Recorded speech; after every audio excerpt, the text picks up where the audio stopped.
faith in the centuries gone by. And I'm sure that individuals of much more spiritual insight than I have will go on giving definitions for centuries to come. But I'm glad that it's not my lot in life to try to define it, only to experience it. And that we can all do, regardless of our mental capacity.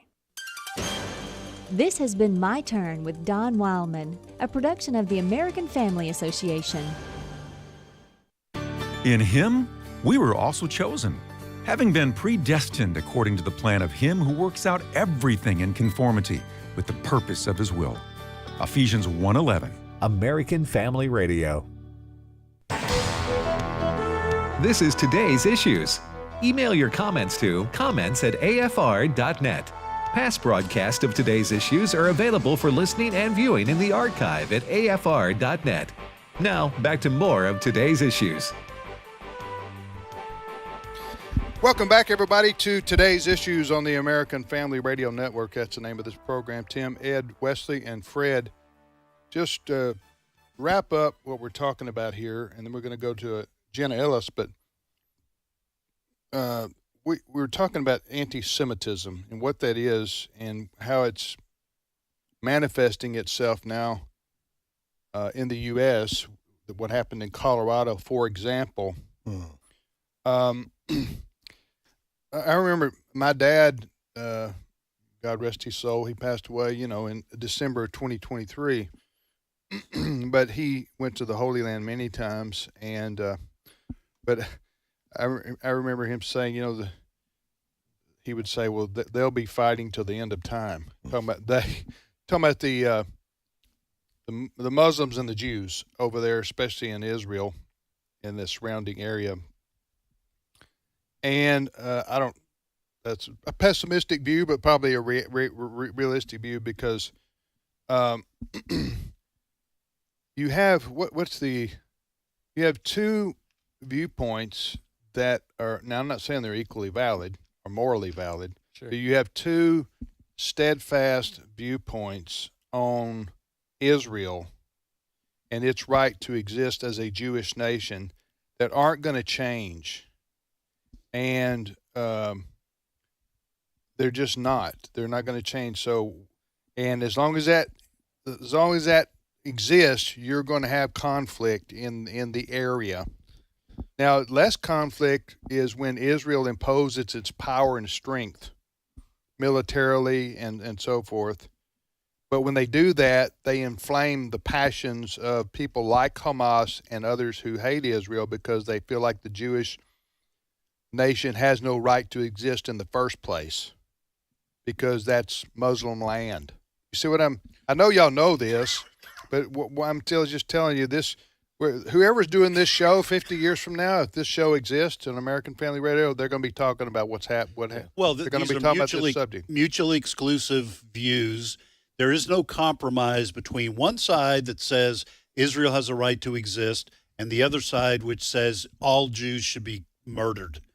Yes. How do you compromise on that? There's no compromise. There's no middle ground. These are mutually exclusive. You add that. Now, anti-Semitism, again, is defined as anti-Jewish thinking, existed before Israel became a nation. I mean, down through history. So it's not just because of that. Obviously, we had the Holocaust go on in Germany during the Nazi reign. Yeah, and all through the Middle Ages, there were Jewish pogroms. I want to talk about, let's bring Jenna in. There's some things. Jenna, good morning to you. Jenna Ellis. Good morning. Good morning. I wanted you to come in now because I want you to comment on this too. But go ahead, Ed, finish that thought. Well, I was going to say, throughout Christian history in Europe, whenever something would go wrong, if there was a famine or something like that, oftentimes the Jews were blamed. And they were either forced to convert or die or be kicked out of these little villages or cities. So what I'm saying is this has gone on for 2,000 years, the kind of anti-Semitism that we're talking about. I heard an interesting interview the other day on Will Cain show on Fox with a Muslim scholar, Dr. Khanda Ahmed. She is a Muslim. She's with the Independent Women's Forum. Very conservative, but very knowledgeable of what she calls and what has been referred to as the Red-Green Alliance. So it's the red representing Marxist thinking, making an alliance with Islamic terrorism. Just have a listen to what she had to say. Cut 8. I would like President Trump to address the threat of Islamist anti-Semitism from the Oval Office at 9 p.m. because this is a form of terrorism. These criminals, including the one that perpetrated the Boulder attack last night, an immolation of American Jews, including a Holocaust survivor, is a terrorist. He is animated by Islamist ideology. Islamist ideology has at its center genocidal anti-Semitism. It matches and marries in with far-left victimhood ideology, ultra-woke, what I call a neo-orthodoxy, and portrays himself and fellow believers to be minorities, and this ideology becomes bigger. We don't want any more posts on social media. We want a real address and these crimes prosecuted for terrorism with laws designed to shut down terrorism, which means following the money, shutting down the finances, just like we did with the mafia or other terrorist groups, Al-Qaeda and so forth. Hey, Jenna, go ahead and comment on what we were talking about here. Yeah, I think it's important to recognize that in the context of talking about anti-Semitism, it is always wrong to target someone just because of their demographic for any reason, an immutable characteristic like what gender we are, a national origin, age, any of these things that we did not choose for ourselves. Those are all ordained by God, the place of our birth, all of those things. And it becomes even more tragic when it's specifically for a religious basis, like all of the anti-Semitism against the Jewish people. And Fred and Ed are right that this has gone back, thousands of years, because this goes back to the Abrahamic covenant in Genesis 15, where we see that God gave Abraham and his descendants the land. And Christians don't just support Jews in this because they, in the Old Testament, they're God's chosen people because it's a matter of soteriology or salvation. It's because we understand that God's covenants are eternal, and until the end of all things in Revelation, in the conclusion, the new heaven, the new earth, the new Jerusalem, when the earth as it is today is still here, God's covenant remains. And so we are faithful Christians when we recognize that God's covenant to Abraham and his descendants, the Jewish people, is eternal, and that the Jews are the ones that are entitled to that land. Amen. Amen. Yeah, no, listen, I got no issue with that. And it seems like over the last 150 years, as Christians began to study more about the end times, that a lot of teaching has opened the eyes of evangelicals, for example, to understand, listen, God still has a plan for the Jews, and they play a part in the end times. And that's why I think you've seen evangelicals grow in support of the nation of Israel, especially since 1948 when the country was established, because they see it as a critical component of God's work in the earth. Yes. Let me go ahead. One of the things that I was talking with Fred about over the break is that, just for a moment for our listeners, right? A lot of people aren't able to keep up with the day-to-day things that are happening on college campuses, and even go back to the history of how we've gotten the issues that we're talking about today. But how I was explaining to Fred, if any other group expressed the violence that the pro-Hamas groups did, that would not be accepted. Right. I mean, if a Republican group acted the same way against any other thing that they disagreed with, that would not be okay. But yet, for some reason on the left, why? Well, let me ask Jenna, why are they tied up to defending or ignoring or supporting these protests and just anti-Semitism in general? That's a great question, and you're absolutely right, because we as Christians We as Christians can't even disagree with those on the left. Otherwise, we're called hateful and bigots and all of that. But yet, when the left commits actual acts of terrorism and violence, somehow that's excused. And I think this goes all the way back to truth, where Satan does not care in what way you violate the word of God and in what way you disregard the truth and promote evil. All he cares about is that we do not promote truth in the things of God and that evil persists. And so when we have a nation that is at a crossroads, I think even more so than at other times in American history, when we have, the rise of the religion of LGBTQ, we have the rise of the religion of Islam, we have the rise of the religion against anti-Semitism, against the Judeo-Christian founding. This is really ultimately a clash between right and wrong, good and evil. And so the left that wants to persist in perpetuating evil and allowing for it and continuing to promote that in society is going to try to excuse that and justify it and applaud it even affirm it, when of course they're not going to treat the truth and Christians the same way. All right, you're listening to the radio program Today's Issues on American Family Radio. That's Jenna Ellis. Jenna is with us as our guest this half hour. I'm Tim, Ed, Wesley, and Fred, and we were talking about the anti-Semitism and giving you a little historical perspective on that issue. Hey, Jenna, do you want to talk anything about this dog bark box thing? Yes. Okay, yes, tell people what that is and what happened here. Yeah, so speaking of, promoting good and restraining evil and Pride Month and all of this, well, listeners know that my two dogs, Todd and Copper, are, very dear to me, and that, of course, means that I love to give them toys and treats and things. And there's a subscription that you might be aware of called BarkBox, where you get it once a month, and it's always a theme of toys. So for June... for the month of June, I got a text message that said, we're now doing the Pride collection. So I reached out to their customer service and said, hey, I'd like to skip my subscription for the month of June because the Pride collection goes against my sincerely held religious beliefs. Customer service said, no problem. We respect that, and we'll skip for the month of June. Great. Right? That was a great idea. So I took a screenshot of that and I posted it on social media and said, good for BarkBox. Newsweek, of course, because a lot of journalists follow everything that I post on social media, grabbed that, had attention to that, reached out to BarkBox and said, hey, why are you, what do you think of this? Why do you even promote the Pride collection? And that apparently caused an internal conversation that was then leaked from a Slack channel from BarkBox, where the leadership actually said that they wanted to pause all paid ads and life cycle marketing pushes for the Pride Kit effective immediately. This message said, while celebrating Pride is something we may value, we need to acknowledge that the current climate makes this promotion feel more like a political statement than a universally joyful moment for all dog people.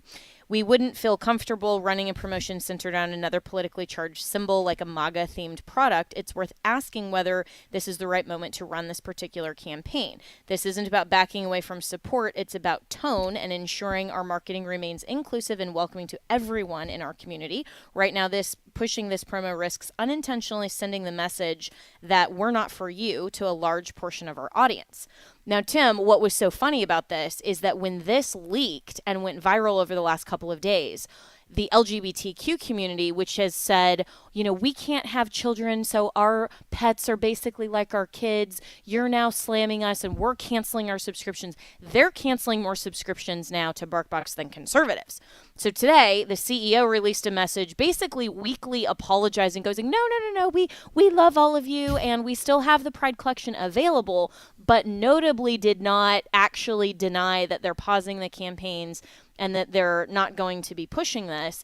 And so now I think they're sending the wrong message to everyone that they're trying to play both sides by pausing the campaigns, good for conservatives, making LGBTQ mad, but then still saying, no, but we're still an ally to you and we have these Pride products available, which of course makes conservatives mad. So Newsweek is going to be following up with another article shortly. So this Wesley here, so what I'm hearing is that they should probably stay out of politics altogether. Yes. That would have been the better move. Just and sell your dog. exactly Yes. what I told Newsweek. Yes. And your dog's name's what? Cain and Abel. What are your dog's names? It says- Well, Yeah, they listen. They caused all this without even knowing it.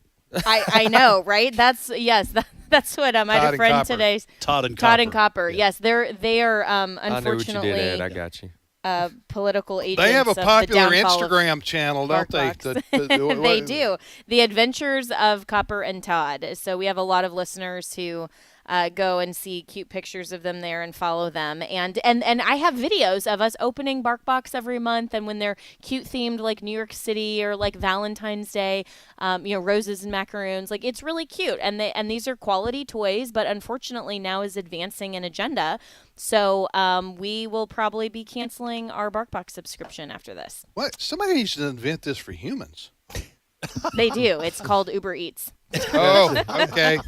So these are foods that you I just get? like when Allison would call me the first of the month and say, "Hey, your mystery toy box." Yeah, maybe not a arrived. toy box, Yeah. but yeah. So this is 2 toys Your and new 2 7 bags of irons in treats. here. They do that But- for sports. They have Yo. a box. They have a baseball box, a golf box. They have those.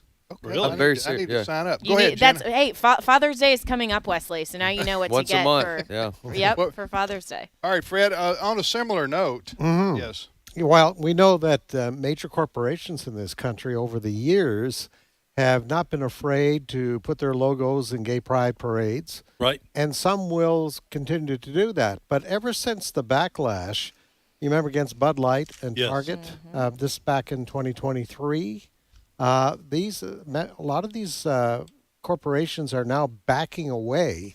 They're telling the gay pride organizers, hey, we're not going to put a float in the parade this year.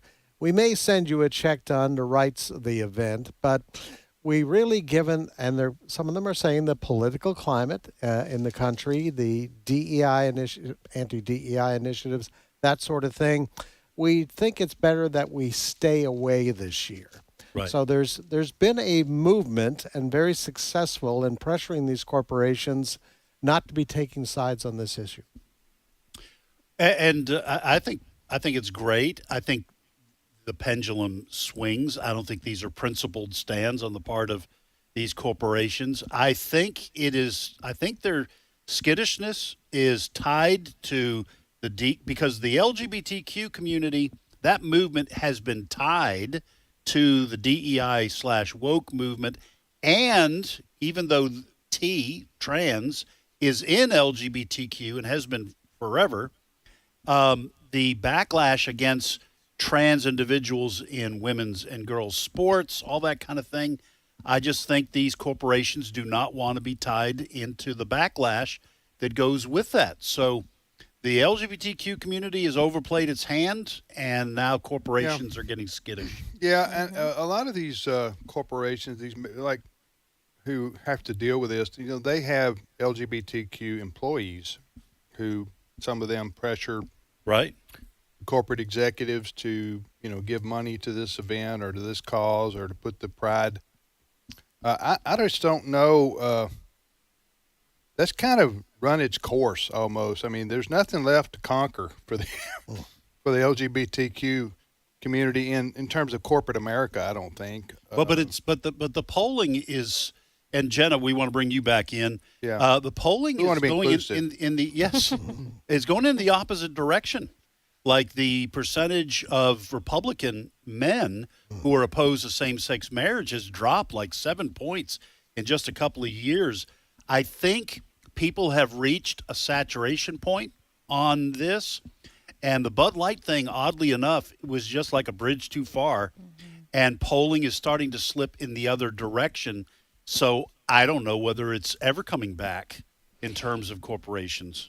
Yeah, and corporations, would be really wise to recognize that if they're promoting a political agenda, then they're necessarily going to exclude the people who have a different Yes. political agenda. I mean, that's just the point. I mean, just like if a corporation sided with MAGA conservatism, then they're necessarily excluding the left, right? I mean, so just from a business standpoint, the Bud Light controversy never made sense in terms of the bottom line. But it was because all of this was being driven by the Human Rights Campaign and all of these corporations to get this DEI score. And as this is becoming more and more uncovered, and the Trump administration is going against this, and I really applaud them for doing that, these companies are recognizing that in a truly capitalist society where the bottom line means you have to serve your customers, then things like boycotts actually work. I mean, we even saw, with AFA that pushed the Target boycott for years. Just this June, as of Pride Month now, I've been seeing all across social media, instead of having a giant Pride collection, they actually have a giant July 4th collection, which is great. And that is genuinely inclusive to everyone other than the illegal immigrants that shouldn't be here anyway, so I don't really care. But, it's genuinely inclusive. It's all Americans can participate in that. It's not a political message. It's one that is genuinely just, hey, everybody can come and have fun. We used to meet, we American Family Association, meet and talk with corporations, through the years. And a lot of them were meetings that we would have off the record, obviously. Right. But I'm talking about major house brand name corporations, big corporations. We would tell them, listen, how you deal with your employees internally is your business. We know you have gay and lesbian and whatever kinds of people, all kinds of sexual orientation. That's how your HR treats it in terms of benefits and insurance and all. We don't care about that. The main thing we care about is promoting that agenda through your company to the general public, to the public. So that would include, to us at least, promoting like gay pride parades and putting your name on it, because that's not something you have to do. All you do is say, hey, we welcome everybody to visit our stores and do business with us. We don't care what you are, what color you are, what sexual orientation you are, and we treat our employees fairly. But you don't have to get involved in doing things like what Jenna first started talking about here, this BarkBox company, where they go out of their way to get in your face with their political statement, and that's what companies are backing away from. And I think that's a good thing. And I do think with the election of President Trump, although the election had a tone difference in this country, I think with President Trump winning and him saying things like, I'm going to take away, do what I can to fight against boys playing girls sports, for example. I think these corporations also said, hey, wait a minute. Over half the country pretty much doesn't want us pushing this in their face. 70%. In their like I said, Americans are basically live and let live, but we don't want to live and let live, and then you jam something in our face every day, all day, and say, hey, you need to applaud this. Come on now. Right. And live and let live was a lie anyways, because I think that's where they really jumped the shark on this, because once they started putting biological men in women's sports and you saw actual harm, they couldn't then credibly tell the lie.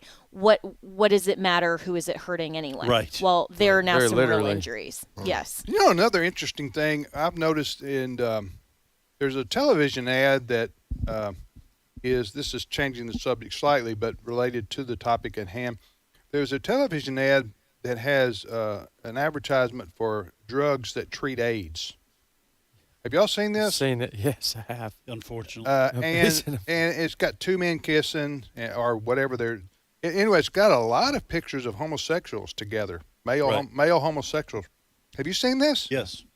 But I'm thinking why are they stereotyping? That wouldn't be acceptable if a conservative says, hey, if you want to stop AIDS, then homosexuals need to stop having intimacy. Right. Okay. That's a sure way to stop it right there. You know what I'm saying? Yeah. Instead, they say, they show these men either kissing or right up close to they're together. Right. And you're going like, so they're promoting a drug to treat AIDS that only happens. That can be prevented by them not doing what you're suggesting they're about to do. You see what I'm saying? Yeah. It's kind of bizarre. Well, even though technically anyone can get AIDS, it is primarily affecting the homosexual community. It's a sexually transmitted disease. Where does it start, though? Does it not start with two men? Well, I'm not sure. The AIDS virus, HIV virus? I'm not sure how it that was my started. question. There's some question about its origins, but it was primarily in the homosexual community. And then the health professionals all said anyone can get it, which was technically true since it's a sexually transmitted disease, but it has primarily remained an affliction in the LGBT community, mostly homosexual men who have sex with men. The Bible talks about unnatural things. Yes. And the consequences of participating in them. All right, Jenna, we had some other stuff, but hey, we'll do it next time. Thanks for being on with us, Jenna. Appreciate it. Thanks so much, guys. Okay. That's Jenna Ellis joining us there. And we will be back after this short timeout for news on the American Family Radio Network.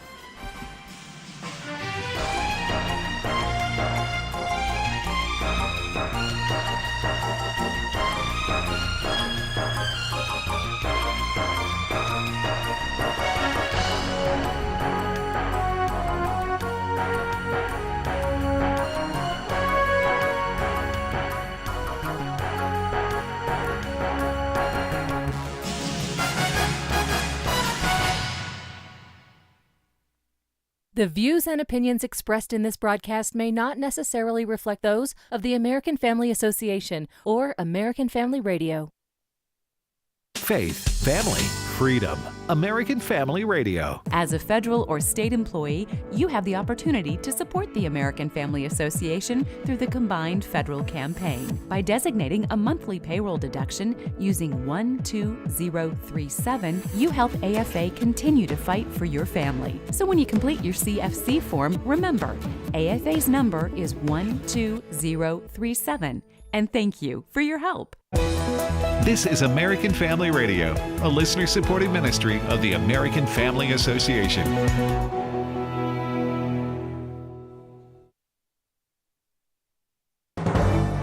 American Family News, I'm Rusty Pugh.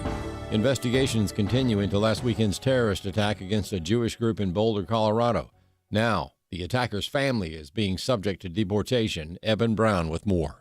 45-year-old Egyptian national Mohammed Sabri Soliman remains in custody, facing both Colorado state and federal charges for allegedly injuring 12 people, part of a Jewish group in Boulder, Colorado, marching in support of hostages still held by Hamas. Soliman had overstayed his visa, and now his wife and children are being held on immigration matters. But we're also investigating to what extent his family knew about this horrific attack, if they had any knowledge of it, or if they provided support to it. Homeland Security Secretary Kristi Noem. Soliman is facing hundreds of years in prison. Eben Brown, Fox News. In the aftermath of that terrorist attack, Border Czar Tom Homan is sounding the alarm over getaways, or illegals who entered the United States without being processed by Border Patrol agents. He has a question for lawmakers who criticize the Trump administration's deportation policy. For the congressmen and senators who are saying we're traumatizing aliens, we're terrorizing aliens, have you ever met with angel moms and dad who buried their children at the hands because an illegal alien killed their children? The Justice Department has announced that 2 Chinese nationals have been charged with smuggling a dangerous biological pathogen into the U.S. Rich Edson tells us more from Washington. The FBI says this is a reminder of how the Chinese government is looking to target American vulnerabilities. The Justice Department says it has charged Yongqing Jian and Zhengyang Liu, both Chinese citizens, with conspiracy, smuggling goods into the United States, false statements, and visa fraud. Prosecutors claim Liu flew from China to Detroit in July of 2024 and stashed a dangerous pathogen in his backpack. They say Customs and Border Protection found a wad of tissues crumpled up with a note in Chinese, a round piece of filter paper with circles drawn on it, and 4 clear plastic baggies with small clumps of plant material inside. The Department of Justice launching a probe into the Biden administration's handling of the former president's cognitive decline. House Oversight Committee Chair James Comer of Kentucky says he expects those they requested interviews with, including Biden's former White House doctor, to come in for transcribed interviews. We've notified them. They know they're coming in. Anyone who is involved in the White House is going to be asked to come in, whether that's high-level staffers, cabinet secretaries, or even family members, whoever was involved in the process as we bring in these lower-level staffers. A manhunt continues for a Washington state father after the bodies of his 3 young daughters were found on Monday. Police in Wenatchee, Washington say they're looking for 32-year-old Travis Decker, who is wanted for 3 counts of first-degree murder and first-degree kidnapping. His 3 daughters, aged 5, 8, and 9, were reported missing on Friday night after their mother said Decker had not returned them from a planned visitation. Their bodies were found in his truck at a campsite. Chelan County Sheriff Mike Morrison said officers won't rest until Decker is brought to justice. We suffer as a community. It has hit many of us hard. Going on 20 years, I don't think I've had a situation that has really almost prompted tears to come up. Tanya J. Powers, Fox News. Illinois will not move toward the legalization of prostitution or psychedelic drugs, at least not for now. David E. Smith of Illinois Family Institute says both measures have stalled. One was the legalization of prostitution in the state of Illinois. They call it legalizing sex workers. We know that's just a sanitized version of prostitution. The other one is the legalization of psychedelic drugs. Smith says it was just a few years ago that Illinois decided to legalize recreational marijuana, and the result has not been good. In the years since then, we've learned that daily use of marijuana throughout the nation has now exceeded the daily use of alcohol. So we've got people on our streets, in our communities, who are now inebriated. This is the last thing we need to do, is to send a message to our culture that marijuana is recreational and magic mushrooms are good for you too. Earlier this week, it was learned that a bill threatening homeschool freedom in Illinois failed to advance. The same goes for another bill that would have allowed assisted suicide. I'm Chris Woodward. For American Family News, I'm Rusty Pugh. Some would say truth is relative, and to the world, that's right. What the world considers to be truth fluctuates depending on the narrative they're trying to promote. Of course, we know truth is found in Scripture, and it never changes. The documentary, The God Who Speaks, proves the Bible's reliability as the source of real truth and reinforces our belief in it as our firm foundation. Watch it anytime at stream.afa.net. That's stream.afa.net. Today's Issues continues on AFR with your host, Tim Wildmon, president of the American Family Association. Hey, welcome back, everybody, to Today's Issues on the American Family Radio Network. Today's Issues, the name of this program here on AFR. Tim, Ed, and Wesley, and now Steve Paisley Jordahl joined us. Good morning, Steve. Good morning, everybody. How you doing? I'm well. So you wear long sleeves a lot in the summer, don't you? It's hard to find Paisley shirts that are short sleeved. Is that a well? Is that a neat?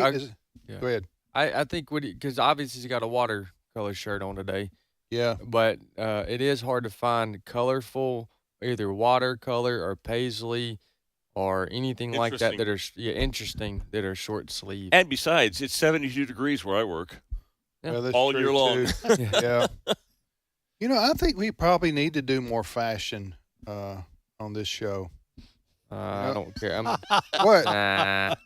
You don't think? You ever heard of like antimatter? Yeah. Like in science fiction? Yeah. Or we're anti-fashion. You anti-fascist. Yeah, we're anti-fashionists. Fashionists. The fashion, yeah, our fashion decisions are made just picking out the shirt we're going to wear in the morning. That's about the extent of it, isn't it? And half the time I go into the living room, my darling wife is drinking a cup of coffee, and does this go with this? Oh, you ask? Yeah. Yeah, does this match? If I have a question. I understand. Yeah. Although I can't imagine more interesting radio than talking about designs on shirts. Yeah. Well, watercolors, that's a pretty cool. I've seen that. You wear that before, but Wesley is right. It sort of defines your personality. You know, you're a watercolor kind of guy, right? Which means you're very interesting. There you go. Yes. I hope so. I try to be. All right, first story. And the guy wearing the black shirt with the black Right. T-shirt, what are you Right. saying about him? Mafia? I'm not sure what exactly. What comes to mind? Yeah. All right, go, Steve. I'm Johnny Cash. So have you seen the complaints recently about ICE agents who have been going in and they've been wearing masks because the left has been taking pictures of these people, these agents. They've been doxing these agents, publishing their identity, where they live, the names of their kids, and threatening, basically, it threatens their families by that's why they're masking up so that their families aren't threatened and killed, and because the left is, as we know, has no moral qualms about causing harm and violence. Well, the Democrats know there's nothing they can oppose. Let me say it this way. You don't hate the Democrats near enough. You say that about you don't hate journalists near enough when they do stupid things. This is Hakeem Jeffries. He is the leader of the House Democrats. He's the highest ranking House member that's a Democrat. And this is what he says about agents who have to mask up to protect their identity so their families aren't targeted. Cut 11. Every single ICE agent who's engaged in this aggressive overreach and are trying to hide their identities from the American people will be unsuccessful in doing that. This is America. This is not the Soviet Union. We're not behind the Iron Curtain. This is not the 1930s. And every single one of them, no matter what it takes, no matter how long it takes, will of course be identified. That in fact is the law. And we're going to make sure that the American people have the transparency necessary to hold people accountable when they're folks who cross the line. Either Hakeem Jeffries, the best interpretation is that he doesn't care about the lives of these and the families of these agents. Worse is he's calling for revenge upon them. I get the knee jerk. I get the first reaction as this is going on to doc, as some of the ICE agents are being doxxed and threatened. I get the first reaction, well, how do we prevent this and cover the mask? I do think that there are other ways that they're going to uncover who the agents are. So I don't know if that's politically speaking. That's going to stop them. Yeah, I don't think that's going to stop them enough. I don't think it's a big enough deterrent to outweigh the appearance. Is somebody calling for violence against ICE agents? Absolutely. Antifa types. The people that I've seen all the time I saw a video today of a guy that was in a car that said, okay, you have one chance, ICE families, to tell your husbands to sit their butts down and drink their coffee and not go to work, because if they go to work and I'm anywhere around them, you're not going to see them again. Okay, back to this fellow here, Hakeem Jeffries. As you say, he's the top Democrat in the House of Representatives. There's a lot in what he said right there, in the language that he used, that was troubling to me. Not that he wouldn't disagree with ICE agents wearing face covering, although I think he should acknowledge the reasons for it. Even if he's in favor of it, he just sounds like he's a kind of person that's encouraging the doxing.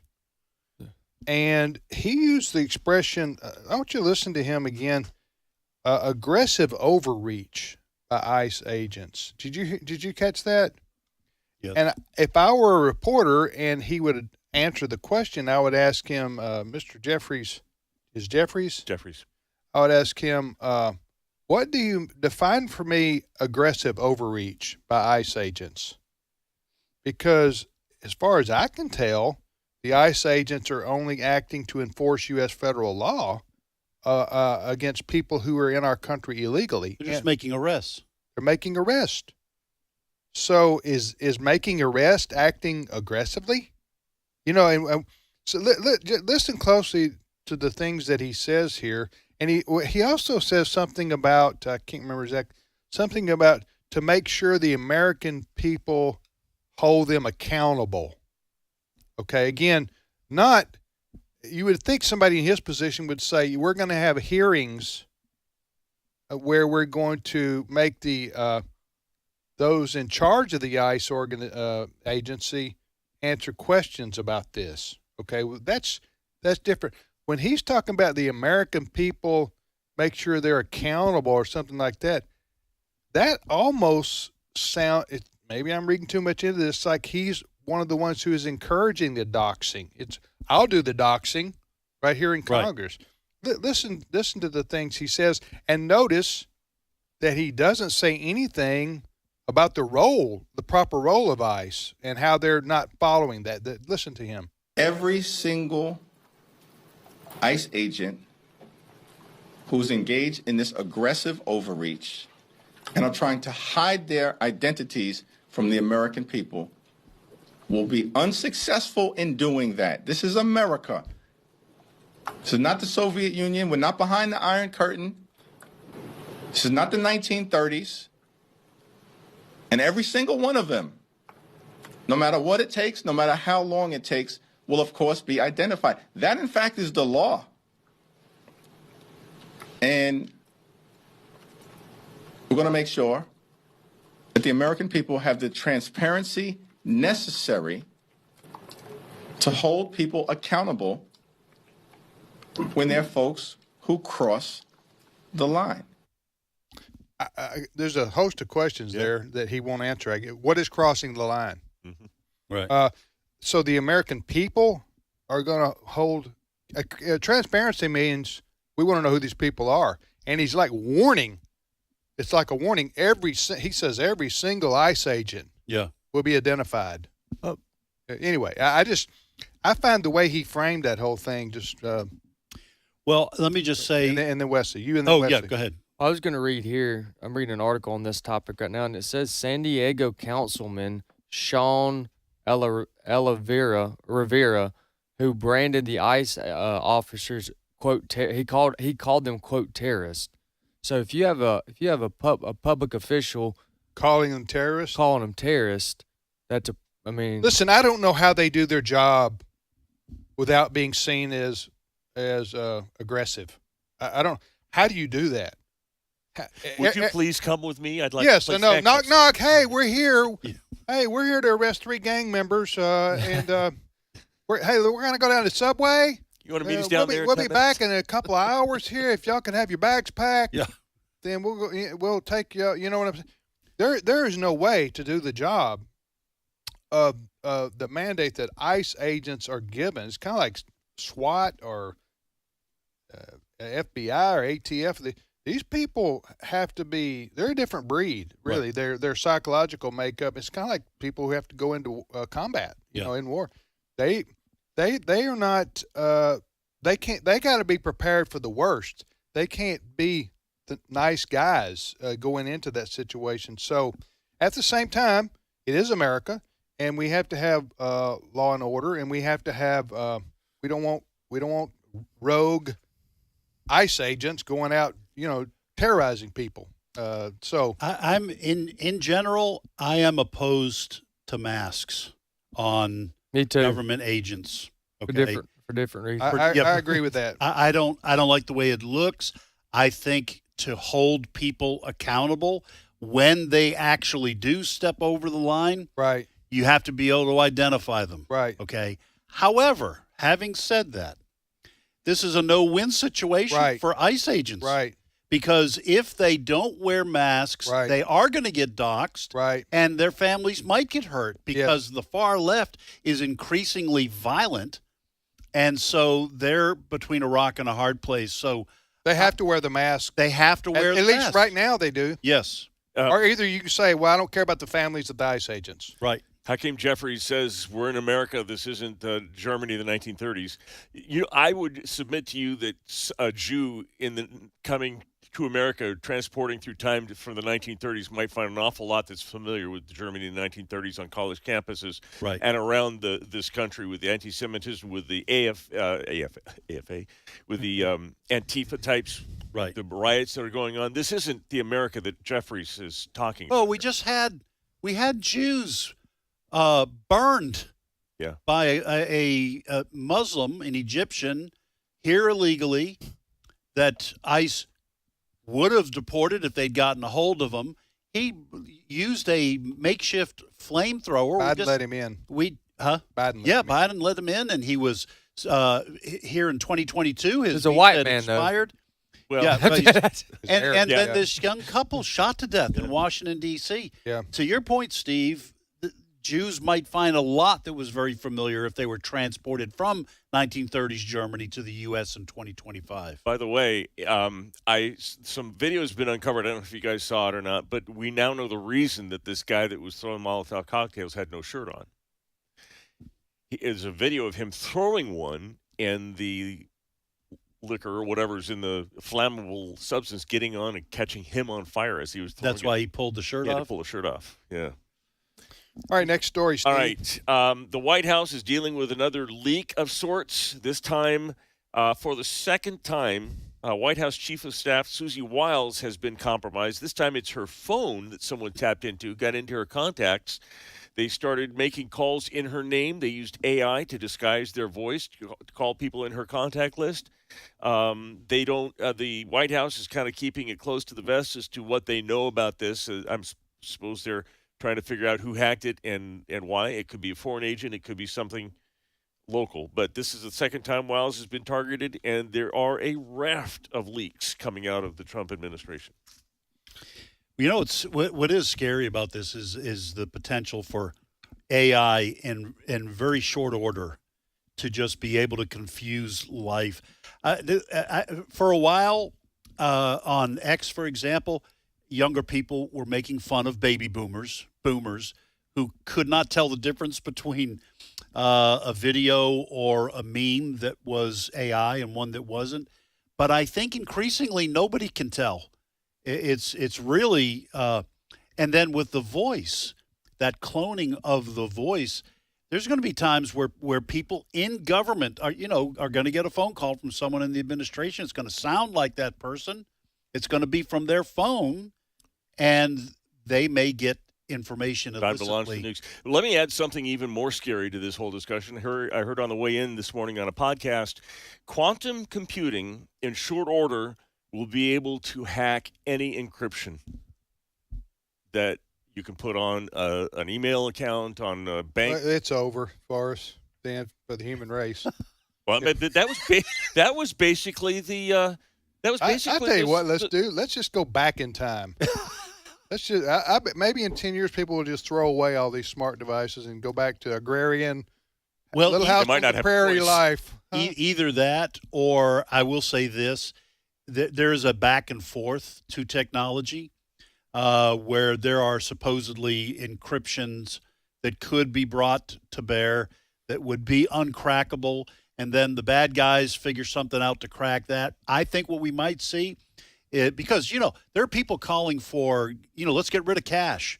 Let's just all use electronic money. And I'm thinking, are you kidding? What could go wrong with that? The federal government can't even protect the Social Security Office, the Defense Department. Right. They've all been hacked. Yeah. Okay. Corporations have been hacked. All right. So don't tell me we need to do, all digital banking. But I think what you're going to see is increasingly people will go back to some old school stuff. Mattresses. So you're telling me the chief of staff of the president of the United States of America had their phone hacked? That's what I'm saying. Susie Wiles. For the second time, it said? No, the first time it was an email hack in 2024. Of hers. And they got her contact list and started contacting. Have you seen her? There's a picture of her operating her phone. Yeah, it's on this article that you sent around. Okay, she's a baby boomer. Am I right? Yeah. I think so. Is she about, how old is she? I don't know. She looks like she's around our age. I don't want to make. She got gray hair, but that doesn't mean somebody's. I think it's completely irrelevant to the. What? No, it is. I got a point to okay. make. Yeah. Okay. Well, how old is she? I don't know. When are you guys Susie look it up? Wiles. And we're going to out her. Let's go 60 on her age right Let's here. dox her. We're going to dox her. Yeah, we're going to going with 60. Huh? She's I'm what? I'm gonna go with. I'm guessing it's like. No, trivia. I'm going to say she's 62. She's Brent? over 60. 68. Okay, 68. 68. She Oh, looks older good than I for am. 68. So here's my point. Here's my point. And I'm not making fun of her. I'm saying she looks like every 68-year-old woman in America with a phone in front of her, doesn't she? Yes.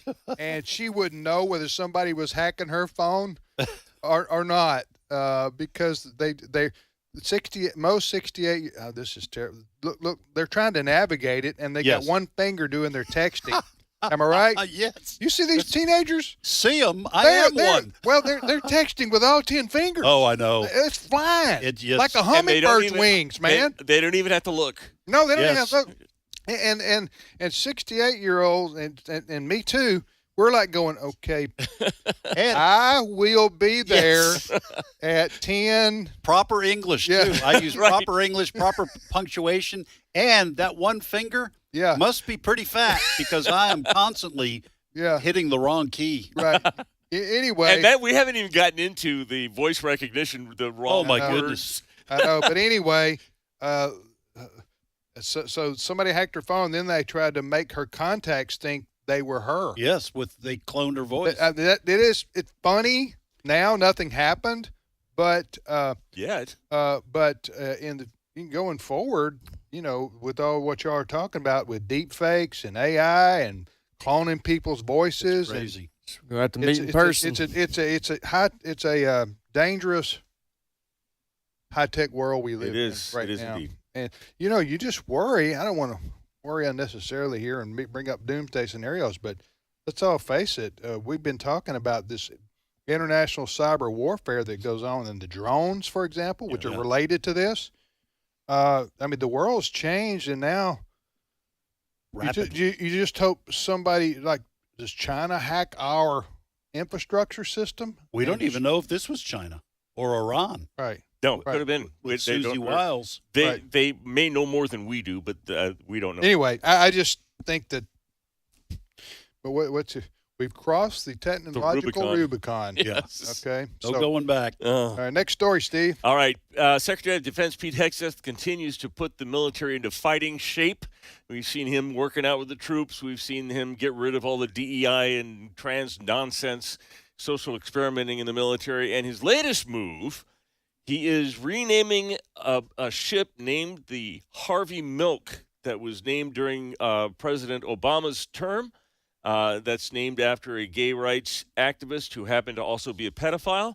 The pedophile part was not used in the commissioning of the ship, surprisingly enough. But Pete Hegseth is going to rename the Harvey Milk. And he was a mayor, wasn't he, of San Francisco? He was Harvey a supervisor in San Francisco. Supervisor. Okay.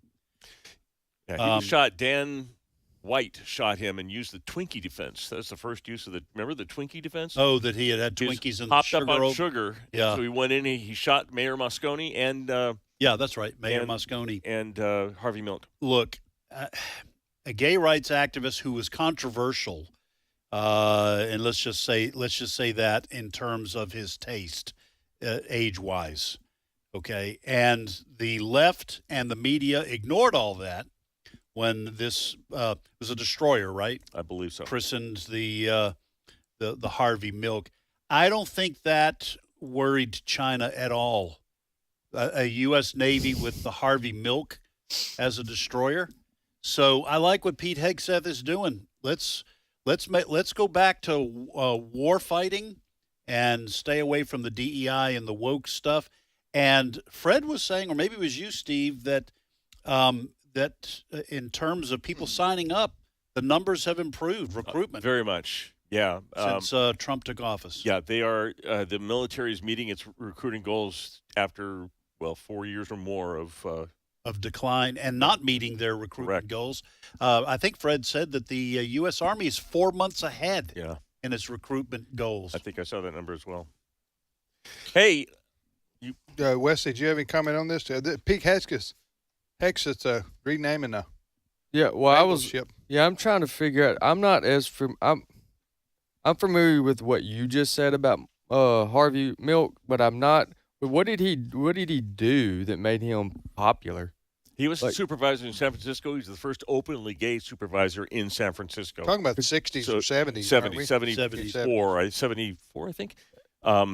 This was also Dianne Feinstein took over as mayor. It was her first public appearance. I was living in the Bay Area at the time. I lived through this. So that's what he's known for? Yeah, he's the first openly gay San Francisco. That's not good enough.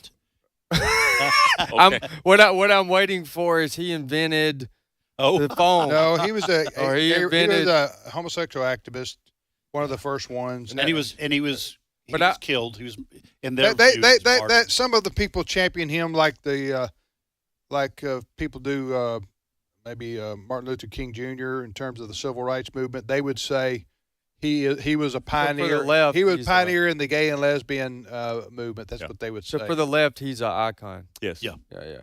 Go ahead. Next story. Hey, Tim, I think you probably could talk more about this than I, but it's U.S. Open time, starts this weekend, and leading into this... For golf, not tennis. For golf, U.S. Open for golf, and leading into this tournament, this is the only tournament where just any Joe that can handle a golf club and has a couple good rounds can play in some limited spots in the U.S. Open. There's a 17-year-old high school junior. His name is Mason Howell. He's from Snellville, Georgia, and he qualified for the U.S. Open. Mason did? Mason did. So 17-year-old junior as an amateur. He's like the 8th-ranked amateur in the country, so it's not even the first or second. But he will playing. I tell you what, Open. I put a lot of work in with Mason, and I'm glad to see that he's succeeding. He's making it in the has golf worked world. out, yeah. That is the U.S. Open golf tournament, which is annual. Is you do qualify. A lot of people try to qualify from around the country, and you don't have to be a professional golfer to make it. That's going to look good on his resume. Yeah, very few do, but hey, it's the dream, right? He's committed to play at the University of Georgia. Has he? Oh, is that right? Okay. All right. Well, thank you, Steve. My pleasure. Our thanks to Ed, Wesley, and also to Fred Jackson, Jenna Ellis, and our producer, Brent Creeley. We'll see you tomorrow.